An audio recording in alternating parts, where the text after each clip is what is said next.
নমস্কার, @joys cooking এ সকলকে স্বাগত। আজকে আমি আপনাদের সাথে মটর মাখার রেসিপি শেয়ার করব। মটর মাখা বাঙালিদের চটপটা টিফিনের একটা অন্যতম খাবার। চলুন তবে শুরু করা যাক। এর জন্য সবার প্রথমেই লাগছে আমার 150 থেকে 200 গ্রাম মটর। মটরটা আমি ওভারনাইট ভিজিয়ে রেখে সকালে ভালো করে ধুয়ে দুটো আলু সমেত 4-5টা সিটি দিয়ে নিয়েছি।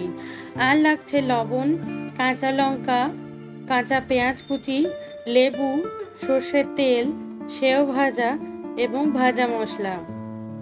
ভাজা মশলাটি আমি গোলমরিচ, গোটা জিরে, গোটা মৌরি দিয়ে বানিয়েছি। প্রথমে একটা শুকনো কড়াই গরম করে একে একে গোটা মশলাগুলো দিয়ে ভালো করে রোস্ট করে নিয়েছি। গোলমরিচ জিরে মৌরি থেকে হার্ড হয় বলে আগে গোলমরিচ দিয়ে 5 মিনিট রোস্ট করে নেওয়ার পরে জিরে ও মৌরি দিয়ে আরও 5 থেকে 7 মিনিট লো ফ্লেমে রোস্ট করে নিয়েছি। তারপর ঠান্ডা হয়ে গেলে গুঁড়ো করে নিয়েছি।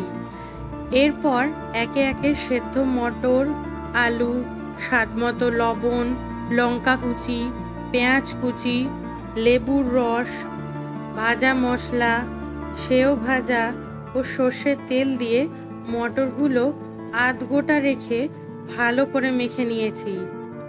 এভাবেই তৈরি হয়ে গেল চটপটা মটর মাখা। ধন্যবাদ।